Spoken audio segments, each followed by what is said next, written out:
What's up? Good evening. Welcome. DraftKings Sportsbook, America's top-rated sportsbook. Download the app. Use promo code CHGO when you sign up. What's going on, Bears fans? One more Senior Bowl recap show for you. Day 3 in the books. And as we have all week, Nicholas Moreano in Mobile, Alabama, in his glorious La Quinta suite. Rocking the Senior Bowl hat today. How many Reese's peanut butter cups have you had this week? 0. None. They haven't won. They haven't been available for 2 of the days. And yeah, right. I mean, Weird. Come on. Reese's Senior What are Bowl. we doing here? And yeah, so I decided to get a hat because I couldn't get a Reese's peanut butter cup. I had to go to the next, I guess, option, which is apparently a hat. Pretty sweet though.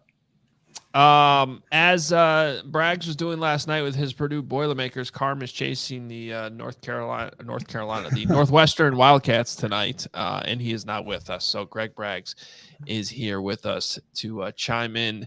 The draft expert. Yes, Bragg. Yes, the draft expert. I've been stressed out all day about this show. I even called Adam about it. So I'm like, this is I am here to learn. Gentlemen, that, you know, just like every viewer, I get a front row seat here on the show, and I'm very honored by that because listening to you guys the last 2 days, Adam, I know how locked in you are to these practices on TV. Certainly have been watching them, but and Nick having the front row seat, I'm certainly excited to pick your brain about some of these wide receivers because that's all I ever want to talk about is skill position. I know we need the meat and potatoes on the offensive and defensive line, but who doesn't love a good skill position guy? Well, the reality is that's what we've been doing all week is learning about these guys. I didn't know most of these people when the week began. I don't think Nick did. And that's why I love Senior Bowl week because it's just a good opportunity to jump into draft season. By the way, the East-West Shrine game is on tonight. If you're interested in watching football, of course, I don't know if it starts at 6 or I think it starts at 7. So I don't think it's started yet. So when this show's over, jump into the East-West Shrine game if you want.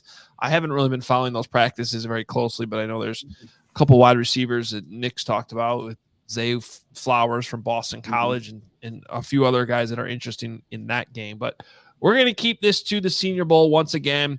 Another day of practices. It's been a few years since I've been down there in Mobile, so I wasn't really sure what they were going to be doing today. I know that in the past, that third day was kind of more of just a lighter, not quite walkthrough, but just Friday type practice. And actually they had the pads on today and seemed to be doing some real drills and stuff like that. So it was still pretty interesting, Nick.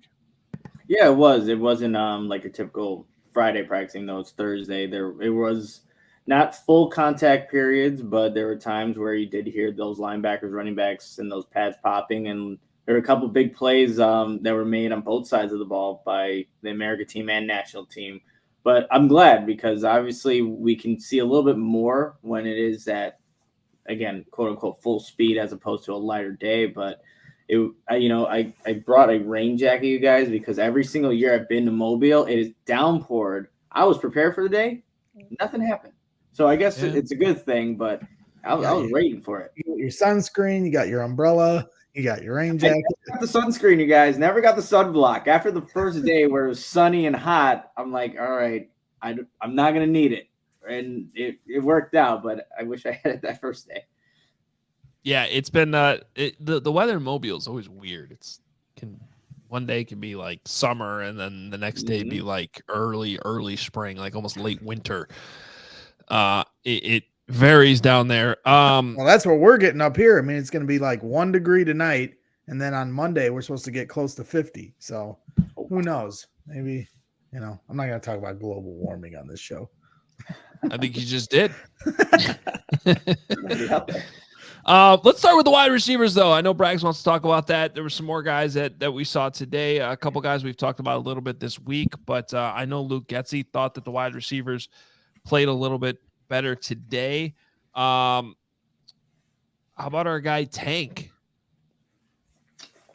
from Houston? Here's where I wanted to go with this conversation, actually, because we've been hearing for months that the free agent class for wide receivers isn't that good. I think that's somewhat accurate, but maybe not completely accurate. And then the same thing about the draft. They're like, not a strong wide receiver class in the draft. I don't know, man. I've seen some pretty decent wide receivers this week, I feel like. And now maybe it's not top heavy with obvious one-on-one or, number one wide receivers, but there's a number of solid guys. We've talked about a few this week. If you missed some of it, go back and check out our last two Senior Bowl recap shows. They're sort of evergreen, at least for a couple weeks. We can go back and watch them and learn about some of these guys. But, Nick, I don't know about – you've been able to see them in person, but I've been impressed with what I've seen on TV this week. Yeah, just let's stick with the American team real quick. And, Nathaniel Dell or Tank Dell has been phenomenal. And he again, in those one-on-one drills, that does cater to what he's able to do in terms of route running, creating separation.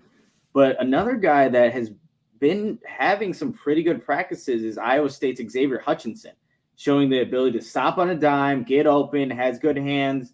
So Luke Getsy said, today was a good day for that wide receiver group. But I just think in general, when you look at the national team and the American team, there are guys that are making plays. One guy that I hadn't highlighted in the previous 2 days that I thought had a pretty good practice for the national team was Grant Dubose, the wide receiver out of UNC Charlotte, 6'2", 204 pounds. He had a nice rep one-on-one against Riley Moss from Iowa, where he was able to just run this fade route in the back right corner of the end zone, locate the ball, and make a great catch. And that's, again, another guy that's kind of showing out. And as we all know, the Bears need wide receivers. And I just looking at this group, there are some guys that I can see, the Bears can maybe look at and just add to that overall wide receiver room.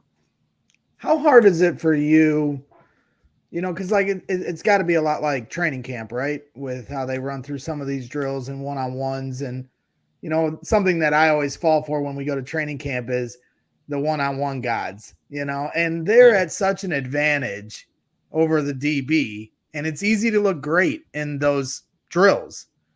How hard is it for you to evaluate what you're seeing and not going too far with how good, the projection of what you're seeing?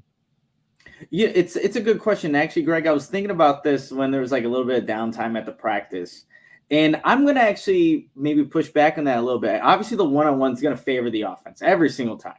They know which way they're running. The cornerback doesn't. But when you get into some of these team drills, there's not a lot of opportunities for all those guys to obviously get the ball. So in that one rep that you get, you still need to show that you can create separation. You can't put all the stock into it, right? Because obviously it does carry the offense, but that's their opportunity to showcase that fluid route running, the ability to stop and to get leverage, to create separation. So when you see it consistently, I think that's when you can point to all right, this guy, he is a polished route runner. He understands how to get a DB off balance. So you gotta balance it a little bit. But I just know in the team settings, when the quarterbacks are throwing the ball into the dirt, you're not getting the best look, and you almost take away from what the wide receiver is doing because the play's not able to be completed. But you can still see the route being run. But there's stock you should give into the one-on-ones. But like you said, you can't put too much into it. I thought, by the way, I should mention to our viewers, first of all, hit that like button. Please help us, promote the show here. Slam that like button. We appreciate you doing that. Make sure you're set up for notifications for our show so on nights like this where we're not at noon. By the way, tomorrow's show will be back at noon. But you always want to have those notifications set so when the show is starting. And I want to mention, as we talk about this stuff, not only tonight, this week, but going forward too, we get into the combine, our diehards, our CHGO diehards have access to our databases that we have created not only for the NFL draft, but also for free agency. So it's a work in progress. We want to make sure we mention that to you. This is basically our internal database that we're using to keep our notes, our links on these guys, and all the information you could possibly get. So we said, let's open it up to our diehards so they can follow along. And we're having these type of conversations. It's great to jump in here. I'll give you one example because we talked a lot about Jaden Reed from Michigan State yesterday.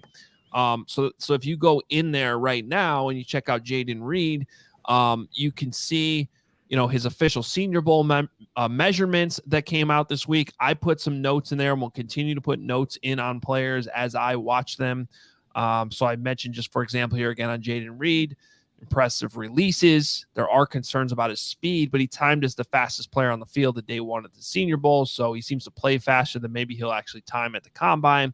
And perhaps noteworthy, he looked comfortable catching punts. And then we got links to some highlights in there too. So as we fill these profiles out, that's what you will be able to access. And one of the great perks of becoming a CHGO diehard. You can do that if you're not already a diehard at allchgo.com/diehard. You mentioned the Charlotte wide receiver, Grant Dubose. I had him written down on my notes on day one, Nick, as a jump ball guy, which I thought was, he popped out in day one as a guy who can go up and get the football. He's 6'2", 3/8 of an inch on top of that, and 204. One of the bigger receivers that is at the Senior Bowl. There are some bigger ones. A.T. Perry from Wake Forest is 6'5". There's a Maryland wide receiver who's 6'4". But in terms of the guys that stood out, I think that Grant Dubose is probably the biggest of the group. And probably Rashid Rice, too, who is another guy who you go check out his profile in our database. And the link's on allchgo.com if you're looking for it. We even put a little Bears emoji next to Rashid Rice because he seems to fit the blocking dynamics that Luke Getsy likes in a wide receiver. Is blocking when people first go to that, is that just a nice way of saying he's slow and can't get open? Because I was seeing some things on Twitter today where they're showing him not getting much separation. I'm seeing comments in the chat or in the underneath it saying is he running in mud and stuff? So that almost scares me a little bit when it's the first thing you say about a wide receiver is his blocking. It's that's definitely a prerequisite of the job, but shouldn't the first thing you say about a guy be his separation or his route running or things of that nature? I mean, I think it's an addition, right? You would hope that these wide receivers can do what wide receivers are supposed to do, get open, make catches. And I think it just fits to what the Bears want to also need from that position. Even if you're as small as Darnell Mooney is, you're being asked to block, and he does pretty well at it. But I think if you can be a well-rounded wide receiver, Greg, and I know it scares you if you might hear that he's a good blocker at first, but hopefully it's in addition to what he can do as a pass catcher.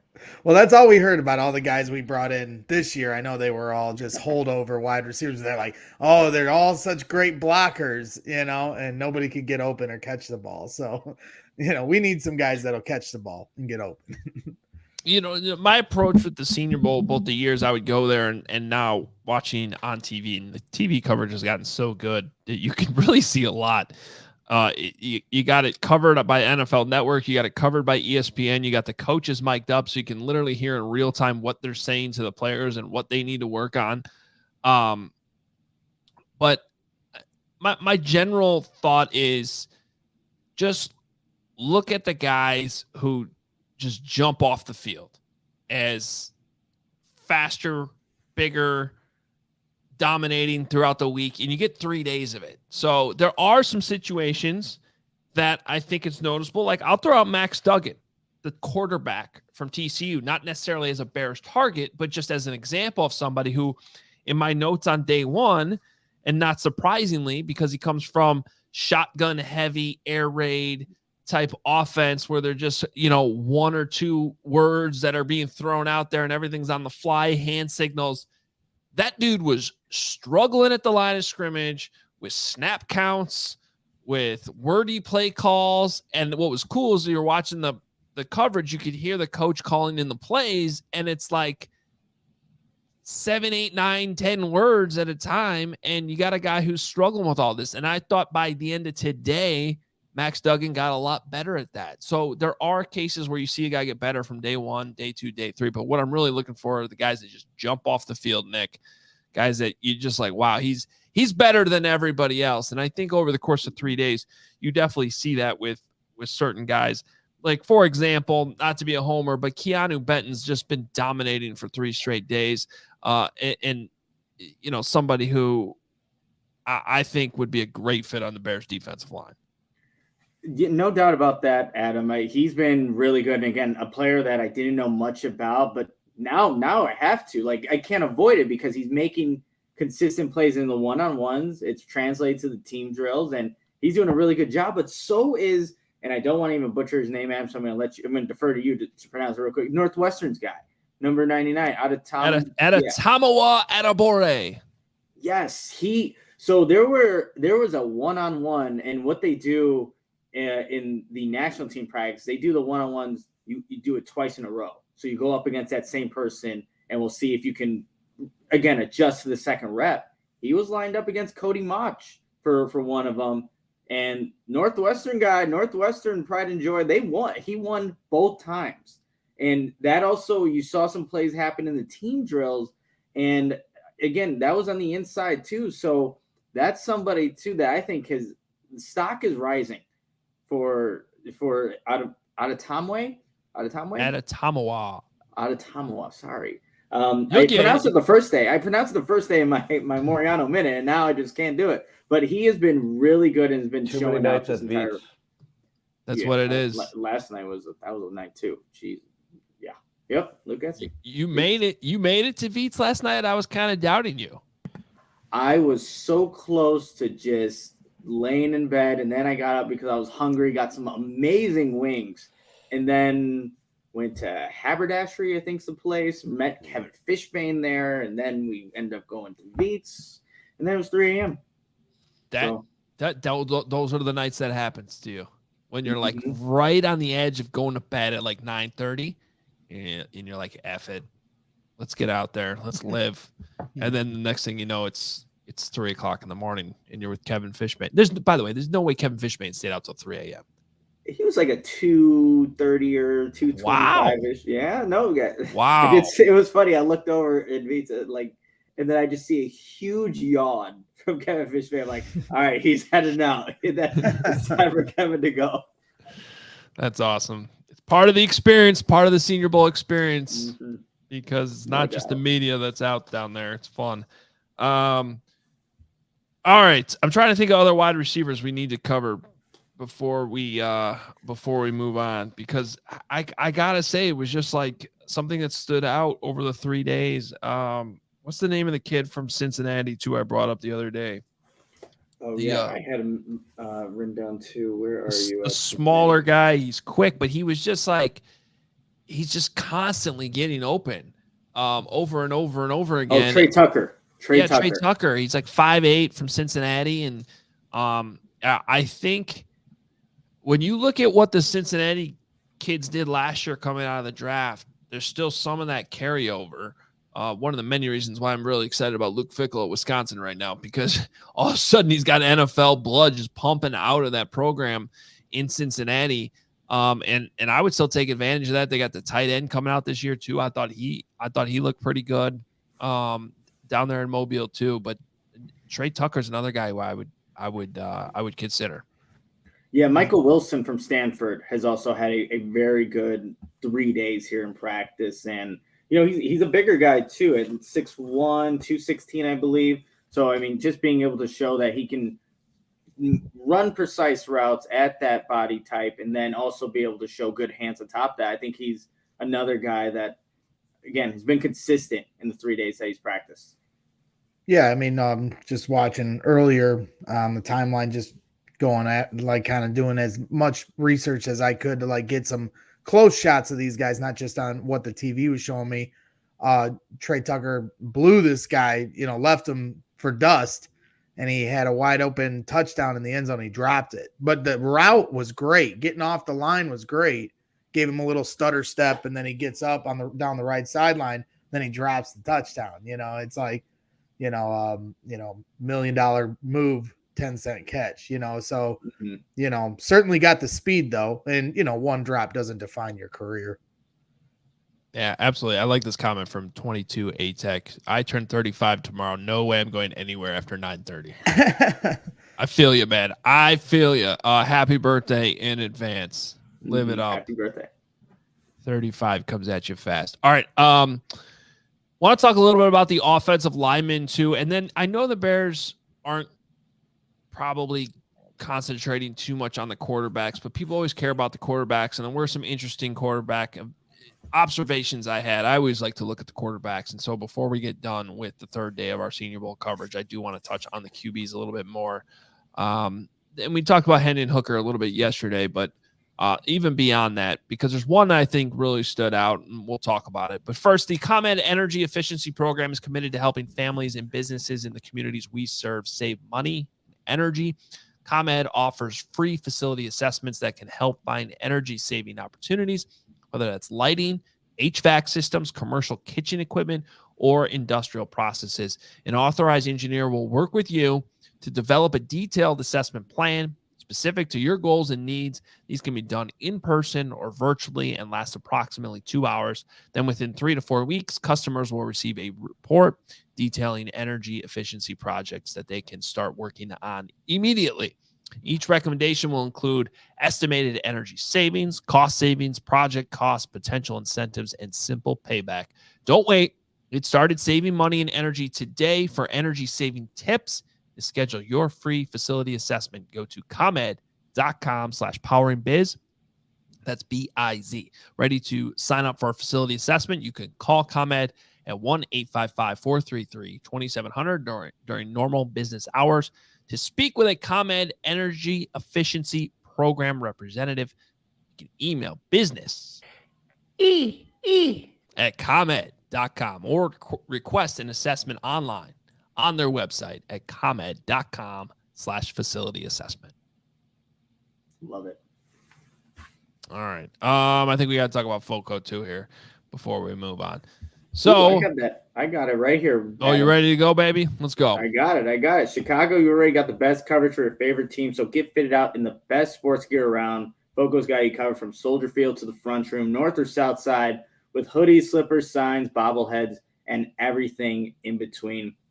Get decked out like tomorrow with apparel from the leader in sports, merch, and collectibles, FOCO. Looking for the perfect gift for the football fan in your life? FOCO's got you covered with hoodies to fight that Lake Michigan breeze. Check out FOCO.com or click the link in the description below for all non-presale items. Use promo code CHGO for 10% off. All right, let's get in the offensive line a little bit. Some guys that have stood out over the last few days. We talked a lot about Cody Mauch the other day, and I thought he continued to look good throughout the week. I just think that's a safe, solid pick, but you're probably going to have to move up or acquire another second-round pick early in the second round. I do have a question for you, Nick, that I do not have the answer to. I don't know if you do, but I did notice that DeJuan Jones, the big 6'8" offensive tackle from Ohio State, who we talked a lot about the other day, was not practicing today. What was going on with that? I don't know the answer to that. I know somebody that I was sitting next to also covers the Bears said he thought he may have tweaked something at the end of the first practice. But, yeah, he was out in street clothes, and he was still the biggest person on the field without shoulder pads. But, yeah, don't know exactly why. Yeah, they said that I think Todd McShay said today, because we mentioned how DeJuan Jones, his wingspan came in as a Senior Bowl record. But Todd McShay added that, and he said if that stands, that wingspan, because they always double check it at the combine, he measured out as somebody that would be 7'5". If that stands, it would be the largest wingspan ever recorded by an NFL draft prospect in like 65 years. Wow. That is nuts. There was a good tweet circulating where they said that DeJuan Jones is a meteor that killed the dinosaurs. And I'm like, yeah, that fits because he is gigantic. 7 foot wide wingspan. I mean, that's the kind of guys Matt Painter recruits to play for Purdue. Right? You always have some 7'2" center from Canada or Europe or somewhere. He's got that that whole monopoly cornered right there. Yeah. You know, anybody that has any wingspan like that is going to Purdue. But I guess that one slipped under his radar. Yeah, where was DeJuan Jones playing basketball at Purdue? He would have just been an absolute tank out there on the basketball court. Couple guys I liked. Tyler Steen from Alabama, a guard. I thought he was very consistent throughout the week and somebody to keep an eye on. And then the kid from Minnesota that we've talked already about, but I don't know, man. He may have played his way into the first round, to be honest with you. I don't even know if he's going to be accessible to the Bears. Yeah, Adam, too. And what stood out immediately from the American team practice, they did these one-on-ones, and it was John Michael Schmitz versus 31 on Oklahoma would be Jalen Redmond. And he wins his one-on-one rep, and the whole entire team's watching. It's a competitive period where if the offense or defense loses, they have to do 15 push-ups. But John Michael Schmitz has been having a very good 3 days in Mobile, Alabama. And he's not just a mauler type either. Like, a dude can get out on the perimeter. We talked about that in yesterday's podcast. So, like draft stock is rising, and if he ends up getting drafted in the first round, I think the way he's played consistent in these practices, and we'll see what happens in the game, could be a big reason why he potentially can be a day one pick. One thing that's interesting to me is it seems like the defensive line on the national team is better than the American team, and then vice versa. The American team O-line, especially like that first team they've been running out there, just seems like an NFL offensive line. So in terms of the game on Saturday, which I don't really care as much about usually as the practice, but I do feel like that's going to be interesting to see that American team O-line go up against the national team's D-line in the game with actual live reps. Yeah, that's going to be a good competition there. And like you said, it's kind of favored one side for one team, one side for the other team. And I'm curious too, like Cody Mauch is a guy that for the majority of today's practice, he was at left guard, but I know early on in the practice, he was at tackle. I wonder if you even see like guys kind of, I wouldn't say like switching positions, but just seeing, hey, Probably. This is a good opportunity to, show that versatility. But that's a guy. And what was cool too about Cody Mauch real quick, not his entire family, but his family was there in the stands watching him. You saw, his dad is a spitting image of him. I don't know if he's missing his front teeth or not, but I looked over, I'm like, okay, yeah, your dad and the family was there watching. And then after the practice, he was out there interviewing some of his teammates. He's like, oh, how'd you do on this day? So he's got a little personality to him. Do you think he's jumped into the first round between both of you guys? Like, he's getting so much hype, and he just literally looks the part, now you're talking about the swagger of walking around with some confidence like that. Obviously we've all seen some of the highlights of him really taking care of business these last 3 days. Do you think he's moved his stock up to the end of the first round? Are you talking about Mauk? Yeah. Mm-hmm. It's possible. I mean, this is where the Senior Bowl is important, guys. Like, seriously, there are guys that come into this part of the draft process as second, third rounders, and all of a sudden you see them in this setting, going up, especially a guy like Mauk who's coming from an FCS school, and you always want to see how those guys, like for instance, the kid from Old Dominion. I think he's had an okay week, but I don't think he's consistently dominated like Cody Mauch has or looked as good consistently. And so to me, there's definitely those guys that just stand out, and if they're mid-second round type prospects, they can jump up into the late first round for sure. I think I think the question though there is, has he shown enough that he could be a tackle? And if the answer to that question was resoundingly yes, then I'd say he's probably a first round guy. That I'm not sure. So that's why I still feel like he's going to be an early day 2 pick. But something to watch. And that's the problem with a lot of these guys. So you have, I'm on the American team right now. So you have Osiris Torrance, the guard from Florida, who's been really good all week too. That's another guy. John Michael Schmitz, the center from Minnesota that we've been talking about. These are all sort of guys to me that are fringe end day one, early day two picks and might not still be there, when the Bears pick at 56. But had they had the 32nd pick, that's kind of the sweet spot. We're going to get back at the top of the second round with our trade back. Thank you very much. It's possible. It's possible. D-Man Shy, $5 super chat here. It's necessary. Yeah, honestly. I agree. I agree. They gotta find a way, whether that's Indy, Houston, trade back one spot for their top second round pick. Yeah, I'm with you. The super chat here from D-Man Shy says we need John Michael Schmitz no matter what. Early in the second round, the Bears have to make that happen. Him, Ben Powers, and Tevin Jenkins, nasty. That's a lot of beef up front, no doubt about it. That's a lot of nastiness, like he was saying up front. And then we want the center position solved, right?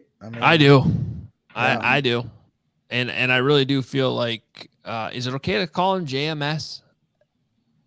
He's got three names.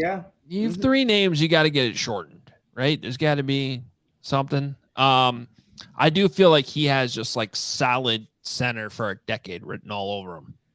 So JMS is better than the three name, because typically the three name you're like an assassin to a president or something like Lee Harvey Oswald or John Wilkes Booth. Okay, three name thing. Then the initials are probably better. Our guy, the Duke, jumping in here with a $19.99 super chat after paying for Nick's Veets bill last night. At 3 a.m. The Bears blog posted an hour ago that two teams, not the Colts or Texans, have floated offers for the number one pick. Have you heard anything? Who do you think it is if it's legit? Listen here, Duke. I break the news around here. I don't know if you were tuned in for the midseason trade deadline, but nobody even realizes that David Montgomery was traded months ago. He hasn't even been on the Bears. I will say this.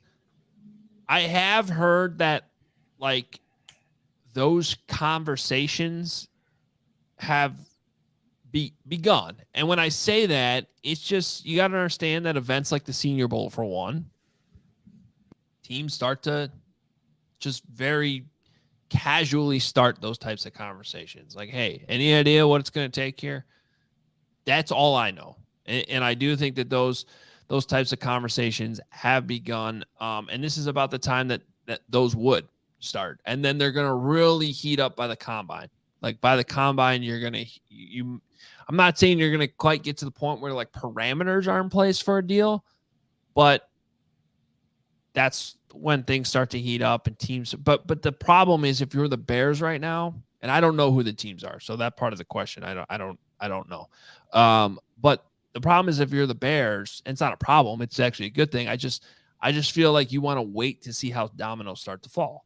Like Tom Brady retiring. Okay, there's one domino. Tom Brady's out of the picture. What's next? What happens with Aaron Rodgers, right? So there's no real rush here.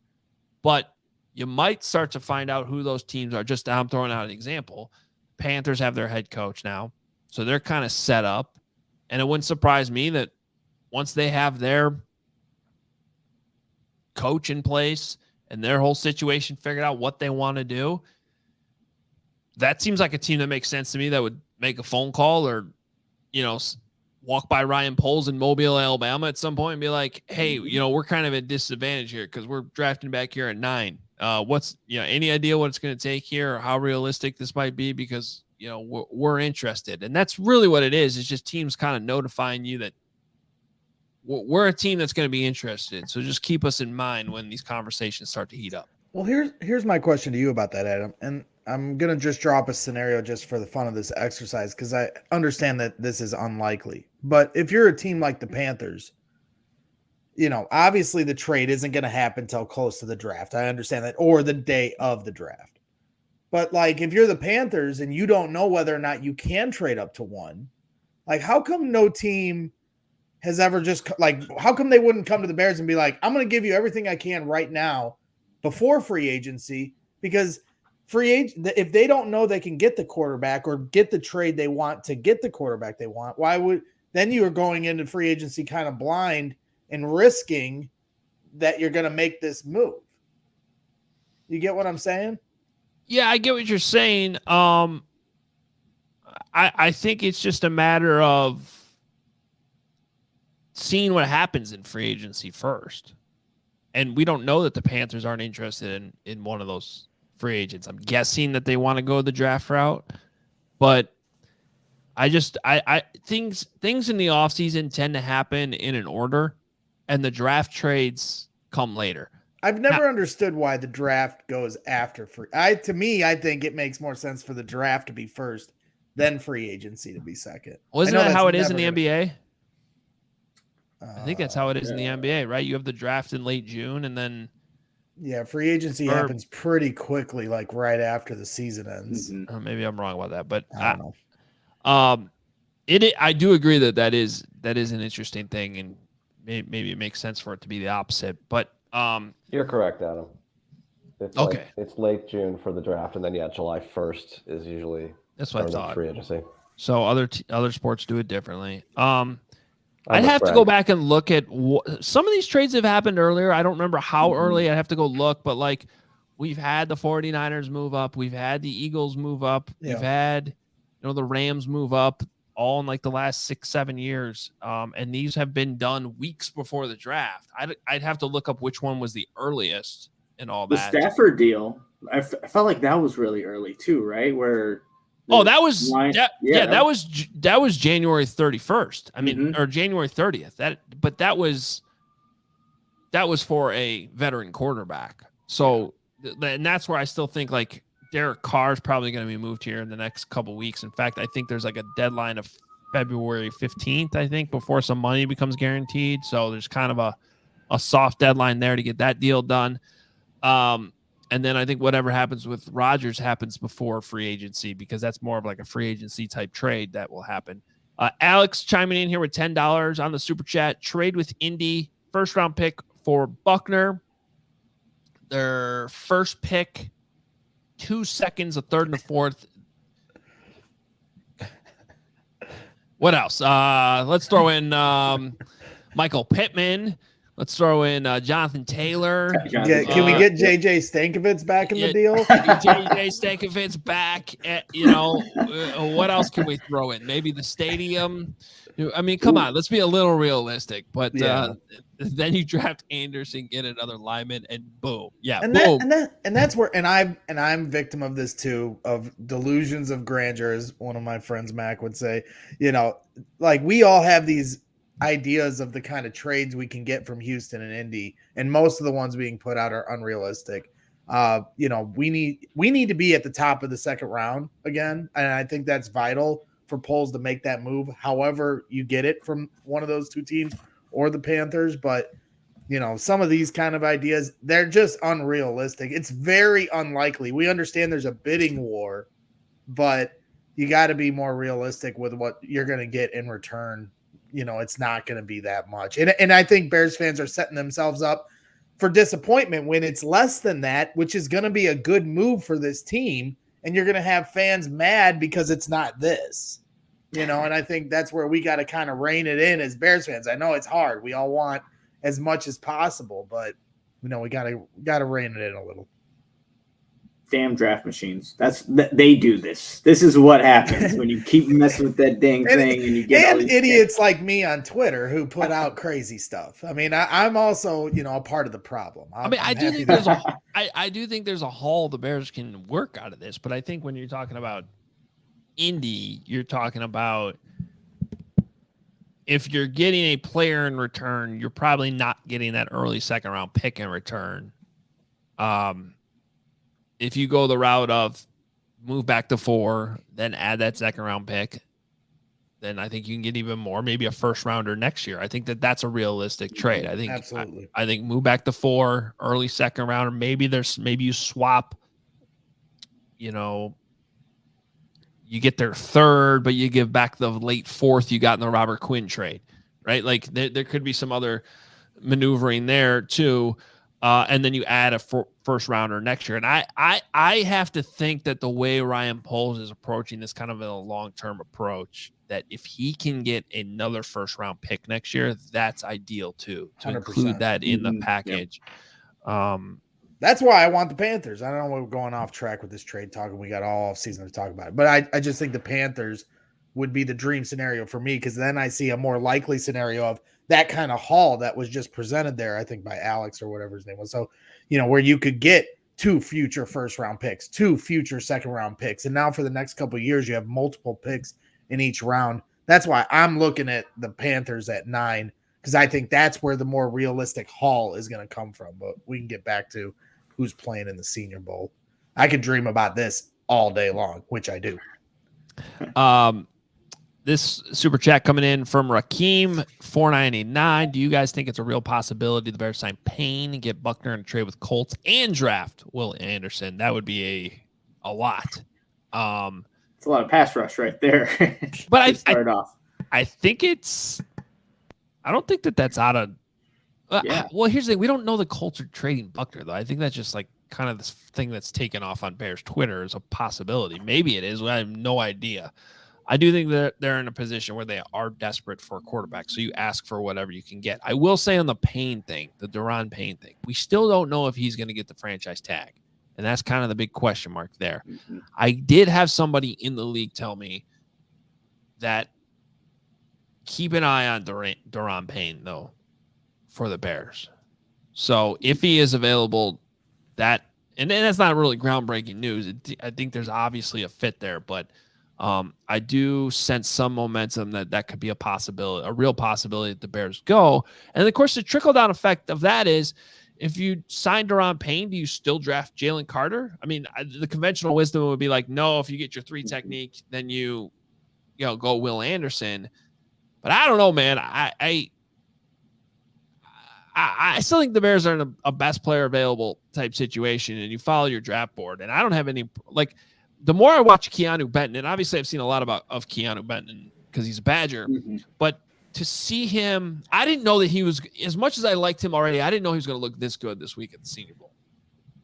And so, like, that's somebody where I'm like, what's wrong with drafting Jalen Carter and Keanu Benton later? Yeah. Like, if you get them both, now you just got 2 young studs in the middle of that defense, and you talk about the engine, getting that inside pressure being the engine to making the whole defense work.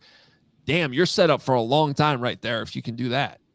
No problem with double dipping at a premium position like that. I have no issue with that whatsoever. So if you want to spend a high pick on somebody like a Jalen Carter and then double dip later, 3 tech, good. I think that's what you should have. That's why the Eagles are in the freaking Super Bowl. They keep drafting defensive linemen and getting players like that, and signing them mid-season. Yes. So it works, and maybe the Bears need to take a page out of that book to see if it can work for them. The Duke 989 super chat says that Braggs is encouraging lowering expectations. That's not right. He needs more brick juice stat. I got it. Here you go, dude. There's the brick juice. I'm working on it. Liquid death water, but we'll call it brick juice. I mean, like I've said, I've dreamt up all these scenarios too, and it's fun to think about.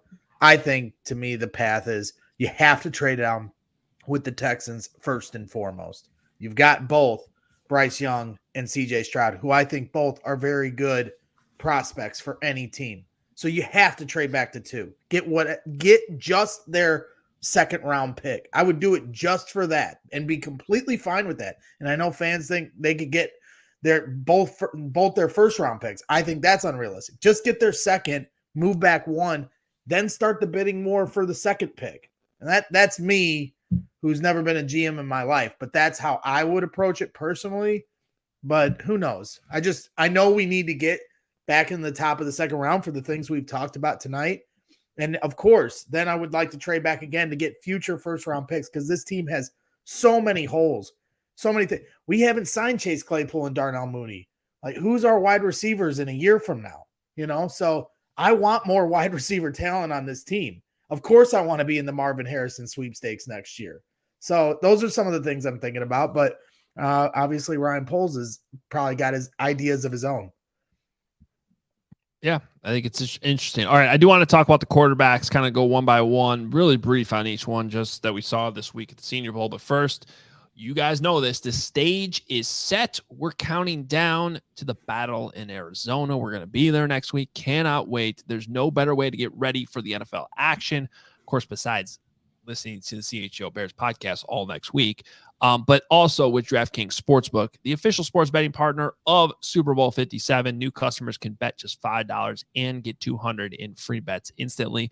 Plus, all new and existing customers can take a shot at an even bigger payout with DraftKings stepped up same game parlays. Boost your Super Bowl 57 winnings with each leg you add up to 100%.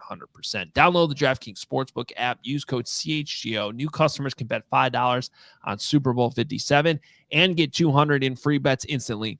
Only at DraftKings Sportsbook with code CHGO. Minimum age and eligibility restrictions apply. Void in Ohio. See show notes for details. All right. Let's take a look at this roster. Nick, I'm curious to hear what your thought is. Braggs, let me know if there's a quarterback that has caught your eye as a potential backup for Justin Fields, because I do think that's something that should not be ignored, especially if Ryan Poles is able to add a lot of draft capital, which I expect him to do at some point. But first, TCU, Max Duggan. Of course, what a story it's been this year. He had heart surgery in the offseason, wasn't the starter, gets thrown in there, takes TCU all the way to a beatdown against Georgia in the national championship game. But can move.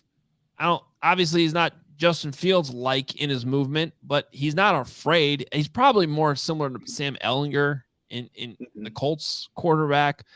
But I did like that. I thought he got better with all the huddle stuff and the pre-snap nonsense and the under center. And it's not nonsense. It's just some quarterbacks go to the Senior Bowl and it's like, completely new to him. Like stuff they've never done before. It's great, especially because these guys at the high school level even aren't really doing this stuff anymore. So I just thought that was interesting with Max Duggan. Feel free to jump in on any of these guys. Clayton Tune, Houston, didn't do anything for me this entire week. Wasn't very impressed. Tyson Bagent, who's this kid from Shepherd that seems that's a D2 school. It's been a while since a D2 quarterback went.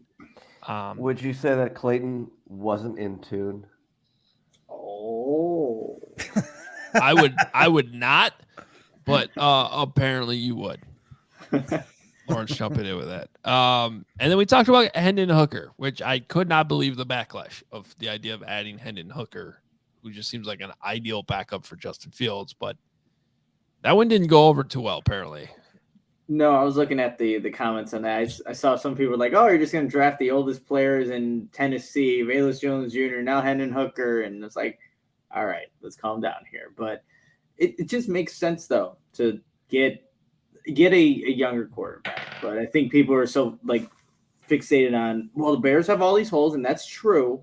And they need to use those draft picks to fix all the holes because you have Justin Fields already. We understand that. It's just, it's time for the Bears to kind of be in that I guess realm of just drafting young quarterbacks. It's a good thing for your team. You never know when you're going to need them.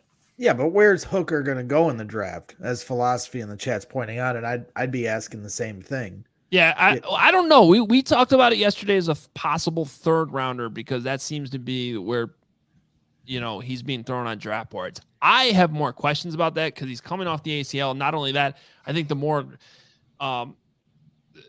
honestly, the bigger worry for me, especially at the quarterback position, is he's already 25 years old. So I think that maybe it's more like the fourth round. But I do have to say, regardless if we're talking about Hooker or anyone else, I think the automatic dismissal of the idea of a better backup for Justin Fields is mind-boggling to me that you just dismiss it. I do not understand that. We're talking about the most important position in sports. Yep. I would put backup quarterback over maybe 3 or 4 starting spots on an NFL depth chart in terms of importance, especially when you have a quarterback like Justin who runs as much as he does.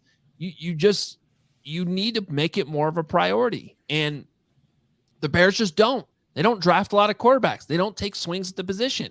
And I think Justin Fields is going to be good, but what if he's not? Well, he is already good, but what if he doesn't take that next step as a passer? Or more importantly, what if he gets hurt? Or what if he gets hurt? And like, you're not doing your job properly as a general manager, in my opinion, if you don't consider the Trey Lance scenario. That what if my quarterback gets hurt in week 1 or week 2 and is out for the season? Nobody wants to think about that, but every GM should be having a backup plan for that possibility and not having your entire season ruined. So yes, I refuse to think about that. Well, I don't blame you, but that's Ryan Poles' job to think about, right? So take your swing with Max Duggan if you want, or because he'd be more of a 6th or 7th round pick, right? Yes. Correct, yeah. Now the kid from BYU, I think would be, in my opinion, a better option. If you want to go Jaron Hall from BYU, if you want to go later with somebody who's maybe more of an ideal fit as a backup for Justin Fields. But I'm just saying and I think what got confused and maybe lost in translation a little bit is I'm not sitting here banging the table for Hendon Hooker in the 3rd round. That's not what I'm saying. I'm just saying if the Bears did that, I'd sit there on draft night and defend it. I wouldn't hate it. I wouldn't blame them for wanting to go a little bit later and waiting. Sure. But I will be annoyed if the Bears go through another draft, especially if they end up with double-digit picks again and they don't take at least one quarterback. I just think that's GM malpractice at this point. You know what I think it is too, like the 3rd round, like we said, maybe 3rd round. I think for most fans, and maybe I'm wrong, and you can let me know, but you don't get an immediate return, right, on seeing that player get on the field, unless maybe a circumstance where you were just talking about, and that's where maybe people have an issue with it, because I see also in the comments like, 6th or 7th round, for sure, do it, because obviously the draft capital is not as precious, but if it's a 3rd rounder, you're obviously not seeing that immediate return. You have to wait to see this guy, when I think most fans would want to see somebody, use that 3rd round pick. 3rd round pick the Bears had last year was Velus Jones Jr., and that's still up in the air. But I think that's where maybe the disconnect is from what we were talking about yesterday to what maybe some people are thinking now. Well, and like we talked about with these trade back scenarios, like we're all just looking at it as the picks we have currently. But if we trade back with whatever team or two that we do, and you start adding additional picks in the 3rd or 4th round, and he's there, I was kind of laughing because somebody said, Love Dave said in the chat, Hoge is foreshadowing, and I don't like it. And it does. It feels like one of those moments where you're saying something, just throwing it out there, and we're going to be clipping it in 2 months. Oh God, I hope not. I mean, I'm really not trying to do that. I'm just, I mean, I can't ignore what happened in San Francisco this year. I don't think 31 other teams can. Well, and especially with Justin. I mean, the hope is, because he said, I don't intend on rushing for more than 1,000 yards the rest of my career, and let's hope that's the case starting this year. But he did get tired legs at one point. He did take a big shoulder injury. How many times did we see him have to go to the sidelines with cramps? He had to go to the locker room at one point to get an IV, and I hope some of those things are situated by next year. We don't see that as often, and hopefully he can just stay in the pocket and not take as many hits. But more than likely, he's still going to have to do a lot to get this offense to score 25 to 30 points a game, and you're going to need a guy behind him 100%. And honestly, I'm just sick of seeing quarterback rooms with like multiple veteran. I like the idea of having one veteran guy who's been like, don't get rid of Trevor Siemian. You could actually save like $2 million or something in cap space by cutting him. I'm not even advocating to do that. I would keep Trevor Siemian, but instead of a room that's stud rookie, or not rookie anymore, obviously in Justin Fields, but stud young QB, veteran backup to help that guy and come in a pinch if he needs to. And then Nathan Peterman, like, stop it with these rooms where you have Nick Foles and Andy Dalton, Trevor Siemian and Nathan Peterman, and then Tim Boyle when it's all said and done. I want that 3rd guy to be a developmental project, a Brock Purdy type guy who, you're not necessarily hoping he plays, but if he does, you're developing him in your system. Bunch of people in the comments have brought up Dorian Thompson-Robinson, DTR, as he's known at UCLA. he is playing in the East-West Shrine game tonight, and I'm going to have that on, and I'm interested to see how he plays tonight. I haven't seen any of the practice footage this week, but he's somebody who during the college football season I liked, and I think he's smaller off the top of my head, but at least thinner. This thing we underestimate with Justin Fields is like, forget the height, but Fields is like a house when he's running at you. Yeah. And he's built in a way where he can withstand these hits better than like Tua can, or Bryce Young, I don't think will be able to take the hits the same way that Justin does. So anyway, I don't know if you guys. And one more point to that point is just look at the Eagles in the Super Bowl and how they approach the quarterback room. They're not afraid to add to it and add to it and add to it, no matter who their, apparent starter is. And that's where it's gotten them. That's how they got Jalen Hurts, because they said, okay. And obviously, Carson Wentz had other issues too, but even before those guys, they've always been a team not afraid to be looking forward at the quarterback position. And, you're better served to do that as the last GM, Ryan Pace, promised us he was going to draft a quarterback every year and then didn't. So let's see how Ryan Poles addresses that position. Briefly on these other QBs though, Jaron Hall from BYU is interesting. As if you don't like the Hendon Hooker early, third, fourth round idea, fine. Jaron Hall, I think, is an intriguing option. Maybe fifth, sixth. We'll see where it's hard to. Everyone seems to think they know where these guys are going to go, and then you even realize on the third day of the draft that like one guy goes 3 rounds earlier than you thought, and then one guy goes completely undrafted. Jake Haener from Fresno State. I do not think he's necessarily a fit or somebody that the Bears would draft. But Nick, I'm curious what you think because you've seen these guys in person. I think he's been the best quarterback down in Mobile. Yeah, I would say that. And to be completely honest, too, like the bar hasn't been set very high with what these guys have been doing, to be completely honest. But I would agree that he's been the most consistent out of these guys. And yeah, again, not saying much because I've seen, like, especially today's practice and early on, there were just so many passes that were off the mark.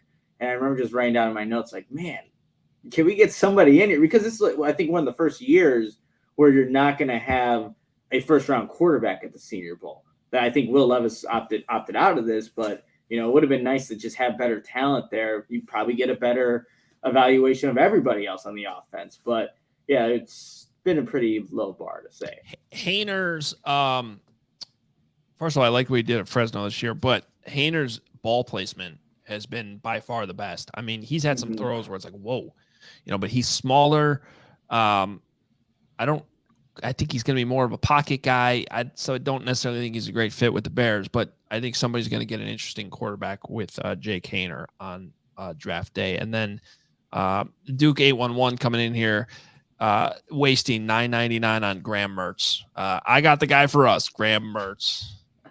Appreciate you. I mean, if by us he means Florida, right? Yeah. Isn't that where he's going? I think he transferred to Florida. Yeah, where I don't even think he's going to be the starter. No, there. But he's got that cool logo for his NIL deal. Good job, Graham. And he knows Patrick Mahomes, which apparently, like, that's how ridiculous the Patrick Mahomes thing has gotten. Like, if you just know him, everyone thinks you're the next greatest quarterback because that was the word. Oh, he works out with Patrick Mahomes. He must be the truth.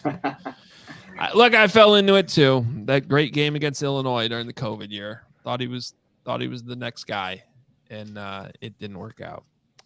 Who else we got here? Malik Cunningham from Louisville would also be an interesting option to back up Justin Fields because he's probably the closest guy that could potentially, as a runner, like come anywhere close to what Justin can do. But his passing to me is just all over the place. So I don't know. That would have to be for me like a late round pick, and I think he might be dynamic enough as a runner that he sneaks into the middle rounds. And what, he's at 6'1", 190, and we were just talking about like Justin Fields, like he's every bit of 235, 6'2", 6'3". That's not Malik Cunningham. There's obviously a big difference there too. Yeah. So, all right. I think that's all the quarterbacks at the Senior Bowl, but I just want to touch on those guys. Before we get out of here, Nick, was in on Luke Getsy again after practice today. We cut this down a little bit, but Nick, you were talking. What was the first question you led off with? I wanted to set this up a little bit because it was kind of hard to hear your question, but yeah, just you asked about the offense, right? Yeah, I wanted to ask Luke, like, what do you characterize the Bears offense as? What are you guys kind of known for? And, Luke went into and asked it in this video we're about to show. Luke, when you think about your offense, what are the Bears known for in terms of, like, what you want to accomplish? What do you think they're known for? Yeah, I think the biggest thing is when you turn on our tape, you see the physicality of our team and the relentlessness, competitiveness, and, we knew running the rock gave us the best opportunity to win a football game, and to go out and rush for 3,000 this year was a pretty cool accomplishment. I mean, Luke, in terms of the players here, you had 3 practices. Who stood out to you? What were some of the guys on your team that stood out to you? Yeah, I don't want to just pinpoint anybody. I'll go with the receiver group today. I thought they did a really nice job. They responded. They kind of got their butts whooped a little bit yesterday in one-on-ones, and they came out, did a really nice job. They kind of dominated that. They dominated the 7-on-7 as well. So, we'll call out that whole group today. Look, if you had to give name called up. The big guys. We did the competition to kind of right in the middle of practice to get it going, and John Michael Schmitz, he won his rep, and then I had to kind of cheat to just make it a little bit competitive. But those guys, everybody. So that whoever won those drills, Mingo almost made a great catch down there on that. That would have been a sick play. So there's a lot of good things happening.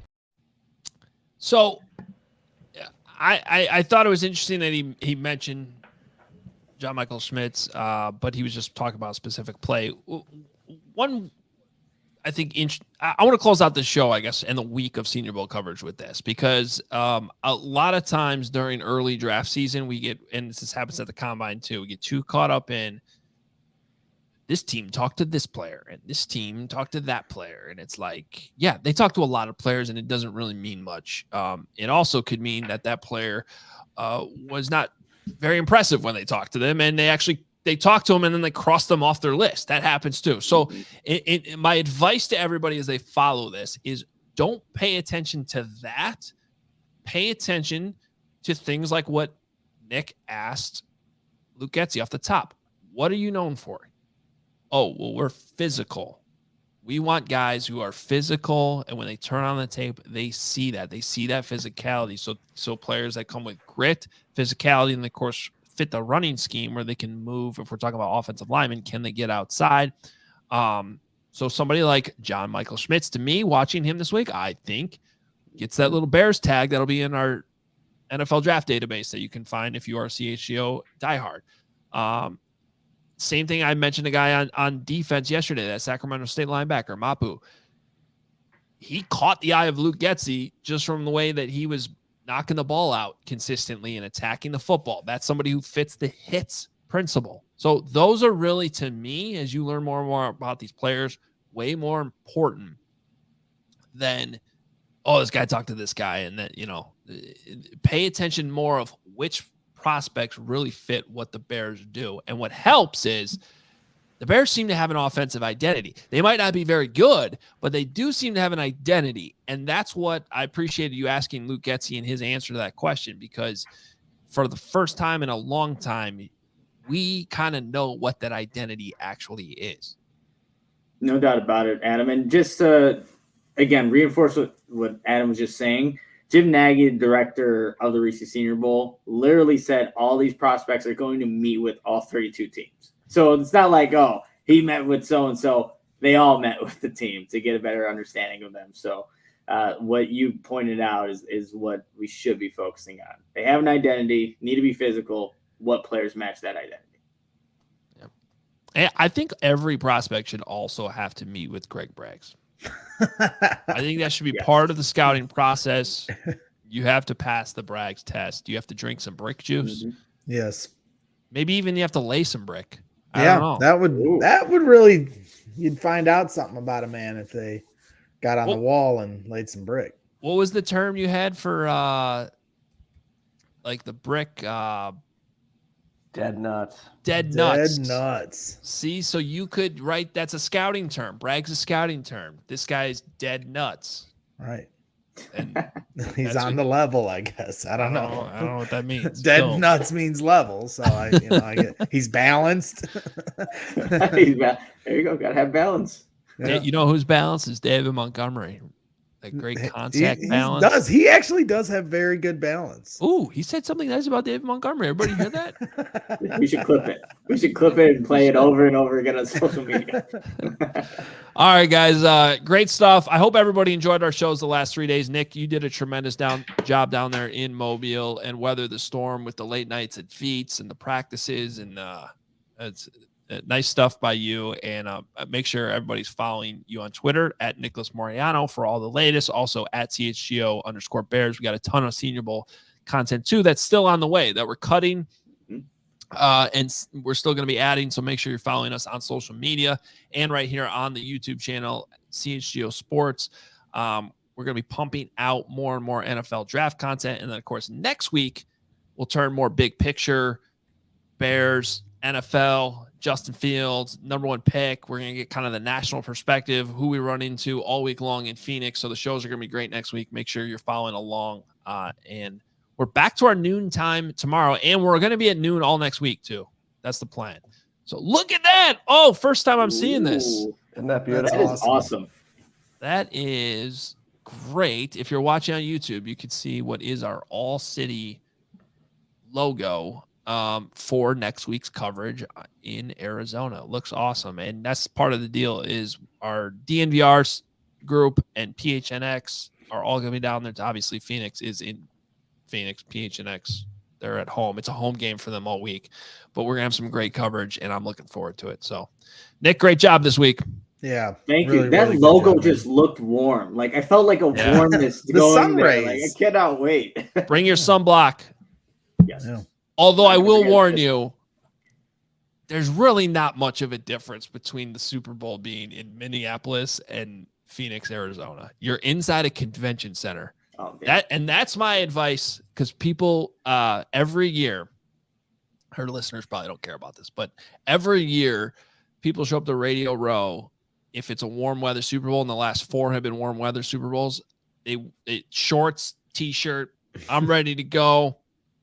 Let's do this. And they don't realize that those damn convention centers, they keep the AC at like 57, and you're just freezing. It's ridiculous. So dress like you're still in Chicago is my advice. And then maybe you could sneak outside. People go outside for smoke breaks. I sneak outside for sun breaks, where you just stand in the sun for 5 minutes and warm up. So anyway, I'm really excited about next week. Tomorrow, we're back at noon. It'll be Braggs. Bragg's doing a solo show at noon. No, he's not. Carm and Braggs. And if Will's feeling better, Will will be on. Will DeWitt will join those guys too. Special guest too. Yeah, you want to mention your special guest? We'll drop it. We'll drop it for those that stuck around for the whole show. Doug Plank joining the show tomorrow. Legend of the Chicago Bears. That's awesome. That is so awesome. Noon tomorrow right here on CHGO. Make sure you're here for it. Sign up to be a diehard. You can check out those databases that we have, and enjoy your evening. Maybe catch the East-West Shrine game. We'll be back tomorrow. Talk to you then.